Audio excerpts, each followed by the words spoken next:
Hi, everyone. It's great to be here. So May and I today will talk about China's cyber ranges and how this fit into the country's broader approach to building and exercising state cyber capability.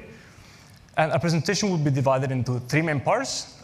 First, so why do we even talk about this, about cyber ranges in China? Second, how this ecosystem come to be. We will look at key policy and growth drivers, including our own research into the ecosystem. And finally, we will spotlight a few companies that fit into state cyber capability, highlighting why we should be concerned about this. So why are we discussing cyber ranges in China? Cyber ranges represent far more than just an emerging trend. They are a critical component of China's cyber strategy. So let's examine why this matters. So now, as many of us are aware, the leaked information from the Chinese infosec company iSun in February 2024 has been revealing. We discovered the first-hand chat conversations about cyber ranges in China from these leaks. In fact, there's 3 separate conversations focused specifically on how to attract more investment and secure new contracts for cyber range projects. The example shown here is a conversation between iSun's CEO, Shadang, and the Chief Operating Officer, Leng Mo. So where they compared iSun's cyber range platform with one of their competitors is Integrity Tech. So in this exchange, Shadang confidently states cyber range is a big trend. And just for context, when we talk about cyber ranges in China in particular, we talk about simulated network environments that can collect and store data, and this data can provide valuable information on configurations, vulnerability, and defenses. It can be used to refine attack and defense techniques, so for training purposes, as well as to analyze defender responses in order to craft methods that can bypass security measures. And quite a few Chinese companies that have been exposed, either through indictments or sanctions over the past year, including iSun, do stand out as cyber range providers. In particular, if we take a close look at Flex Typhoon-linked company Integrity Tech, this company was sanctioned early this year for running a botnet of thousands of devices that were used to compromise victims across several public and private organizations. And Integrity Tech is not just any company. It is the leading cyber range market company in China with 14.3% of market share. It operates cyber ranges for over 50% of China's major capture-the-flag contests. So in other words, it is an essential pillar of China's civilian talent development ecosystem. So after uncovering the links between the APT groups and the cyber range service companies, we start asking, how did this all begin? And what roles did the Chinese government play in driving the development? And how has the cyber range sector ecosystem taken place? So as Tao Song is the chief system architect at Fengtai Tech, is a company specialized in the industrial control cyber ranges, explains cyber range technology have become a competitive space. In other words, it's a competition. So, and it highlights just how determined and ambitious this industry has become. So as we know, China often achieves to match the United States. Cyber range development is no exception. So for example, Tao Song presented a comprehensive comparison between the US and China's progress in this field in the 2022 conference. His findings were striking. He concluded that China lags behind the United States by 12 years in experience of building national level cyber ranges, and 10 years in theoretical research, and 7 years in operational experience. So in short, the competition is on. So since 2009, when the Chinese Academy of Science launched its first Tianji cyber range, China has made tremendous progress, as we can see from this timeline. The cyber range market has rapidly developed, becoming one more diversified and segmented were involving in step with the national policy initiatives. So in the context of the Chinese policy, the phrase 政策先行, as a policy-led approach, highlights that how party guidance and the strategic directives shape the trajectory of the industry development. So the policy framework for the cybersecurity sector, as shown here, is anchored by 3 major policy initiatives and regulations. So particularly, the 2017 cybersecurity law requires critical infrastructure operators to establish response plans and conduct regular drills. So this mandate has played a significant role in accelerating the commercialization and the advancement of the cyber range technologies. And the market has indeed been expanding quite rapidly. It is projected to grow about 28% annual growth rate between 2022 and 2027, which amounts to about $2.6 billion US. For comparisons, estimates of the US market put it between $0.7 and $2.1 billion, which suggests that China's market is likely larger. But let's see who is who in China's cyber range market. So there are many companies that claim to provide cyber ranges products or services. And May and I particularly looked at 56 companies that are mostly found across several reputable cyber and tech databases and sources in China. And we've applied a set of key research criteria in order to identify, to understand better how this ecosystem is made up and which companies we should pay more attention to. And some of these criteria, as you can see, include year of establishment, just to understand the overall evolution of the sector, then investment sources to understand who's behind, who's backing this initiative and projects, CNMVD membership to understand which companies submit vulnerabilities to intelligence agencies, for example, and as well as government connections, among others.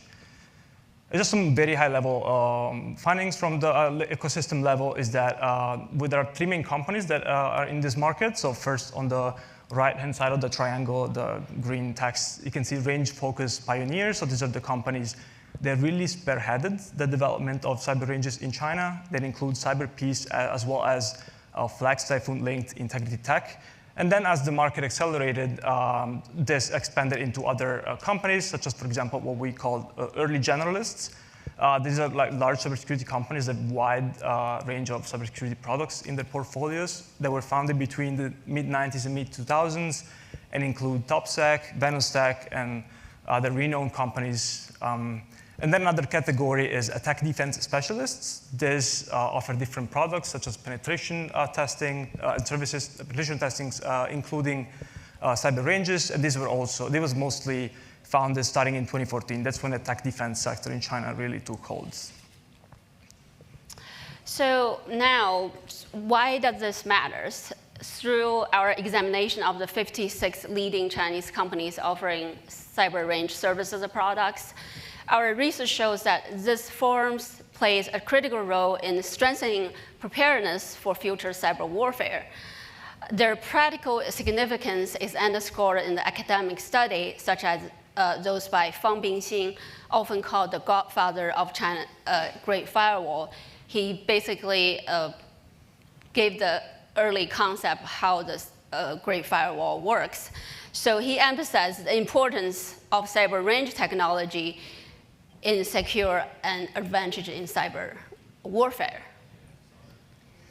So our discovery, we discovered that China's cyber range sector has grown rapidly, fueled by both government and private investment, policy support, and the regular backing. Standardization efforts and the development of credential have added legitimacy, where diversification, segmentation have expanded this market. At the same time, this sector directly and indirectly support state cyber capabilities through public and private partnerships, steady government contracts as core revenue sources, and the cultivation of a talent pipeline. Beyond trainings, this company also provides products and services that feed back into China's broader cyber ecosystems.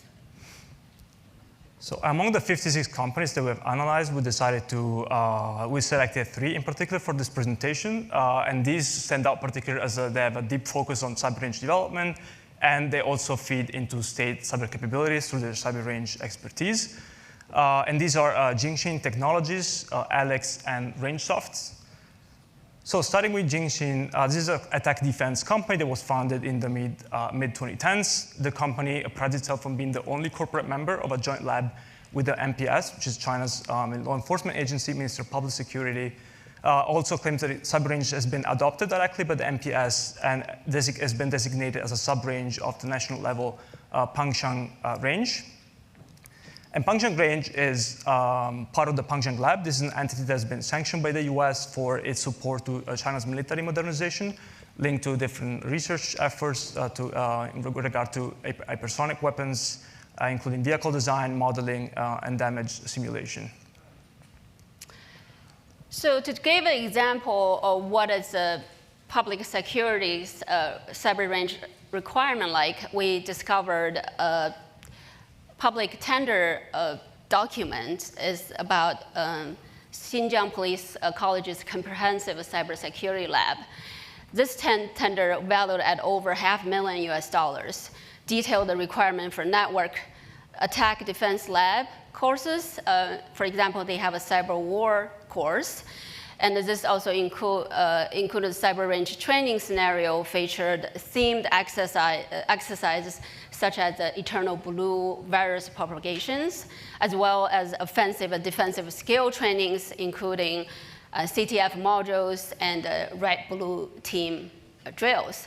So the document provides a rare glimpse into how future police are trained at the Xinjiang Police College. Just for reference, this Xinjiang Police College actually was placed on the US sanction list in 2019 due to the potential association with human rights violations in Xinjiang.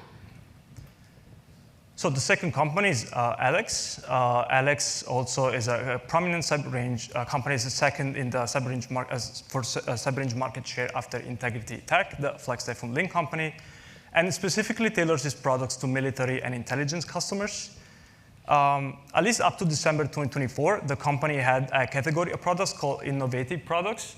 And you can see some of the ones that are circled in purple are very much tailored to national security and military, for military purposes, such as public opinion control system, combat simulation comprehensive exercise system, broadband spectrum reconnaissance, and surveillance system, and so on. And May and I actually discussed some of these products in a piece we wrote for NATO Thoughts in October last year. And just to find out that a couple months later, these products disappear from the website. We don't know why. We hope that's because they read NATO Thoughts, but we'll never know. But, and the whole category was renamed Data Security from Innovative Products. But these are still accessible details about these products to the Wayback Machine. You can see, for example, the BOSI public opinion control system is a literal bot farm. You can see like it claims to form a network of public opinion forces, and so on. Same for other products. You can get more information about these as well. But what stands out here really is Alex's competitive advantage in cyber range development that really translates into building large-scale platforms with central orchestration for a variety of purposes. It could be national security, military, and so on. Now, before we move on to the third company, we wanted to highlight this mind map. This has been it's given to us as a tip from the author of a Substack blog called Net Askari. This is basically a mind map, and while we were not able to independently verify the company that this is allegedly associated with, it likely points to one of the most prominent cyber range companies that are included in the 56 that we have looked at. And we have consulted with technical experts to understand what this is. Sorry, this is a little small and looks awfully technical. But so this experts we have consulted told us this is likely to be a customized post-exploitation network built by this mystery company or someone that is very closely associated with it. And you can see here there are references to OpenStack, so like cloud infrastructure, and then also obfuscation, stealth links, and equipment for data exfiltration. And there's also a very interesting string claiming public security sends hackers to do tasks, indicating that this framework was likely designed to coordinate operators with the MPS. So overall, this like Alex shows how these cyber range firms can really can contribute to these large-scale platforms with central orchestration, and how these firms in general play into state cyber capability. So the last company featured here is RangeSoft. So RangeSoft entered the cyber ranges industry as a latecomer, having been established in 2020. Despite this, the company distinguished itself by focusing exclusively on cyber range services and products. In 2024, RangeSoft was recognized as one of the top 10 growth powerhouses in the cyber range sector. The company's main investment is from Qianxin, one of the leading Chinese cybersecurity company, as many of us here know. So government clients make up the core as a clientele. And to meet the specialized needs of these clients, RangeSoft has developed a suite of patent products. Particularly, the company's CEO previously served as a vice president of the Huawei's strategy department. Okay. So RangeSoft positioned itself as a disruptor in China's cyber range sector. As the CEO, Zheng Zhibin, noted in the interview in 2023, the market had stalled by focusing too narrowly on training and competitions. RangeSoft reframed the cyber range as a comprehensive platform, offering one-stop service for testing, verification, even scientific research. So this shift not only broadened the technology's value, but also aligned more closely with government and enterprise needs, signaling a move from activity-based applications to infrastructure-level innovation. So all that being said, so broadly speaking, Chinese hack-for-hire companies operate on a dual track that often blends private business and state activity. On the surface, they do market attack defense capabilities, such as penetration testing, cyber range services, but these can be leveraged for state purposes, for cyber operations, either through direct testing, informal agreements, or just because keeping this dual phase is often convenient. And the reason for it is quite straightforward. For companies, it really builds up revenue, obviously, and political capital also allows them to refine tools and build talents. And for the state, it really allows, by leveraging these private companies, allows them to conduct cyber operations in a way that is scalable and persistent, and also to leverage innovation in a way that would not be possible through other entities, such as either front companies, for example, or most government units. And we've seen how specifically cyber range companies can provide useful capabilities in this sense. So first and foremost, training, then scalable platforms with central orchestration, as we've seen with Alex and the Mystery company. Then they can provide realistic scenarios, as we've seen the police college case, offensive tooling, testing, but also in some cases directly affiliated with APT activity, such as with integrity tech. And then finally, they support indirectly the civilian talent development by powering capture the flag contests across China. To demonstrate how effective about the commercial and the state model works when Eugenio just discussed. So now we're back to the integrity tech again. So the integrity tech is under US sanction, but now has not only survived, but thrived. So by 2025, it leads China's cyber range market with profit forecasted to jump to 75% this year and another 51% in 2026. So these figures underscore a hard truth. The name and shame strategy has failed to curb the business success of sanctioned APT affiliated providers. So it's important to note, Integrity Tech operates as a public company, So in the cybersecurity industry in China, only have 31 public companies. So Integritex is one of them. So as a public company, Integritex have a higher degree of transparency compared to many non-public competitors in China. Notably, inclusion on the US sanction list has not resulted in any significant risk being reported in official disclosure. Instead, cemented it at the center of China's growing cyber range ecosystem. So just to sum up, this presentation has looked at cyber range companies and what insights from these companies and the capabilities they provide to the state are very important to understand. Ultimately, building China's offensive cyber power takes a village, and cyber range is just one hut on the streets, which means our work is from over, and we have to keep digging. Thank you.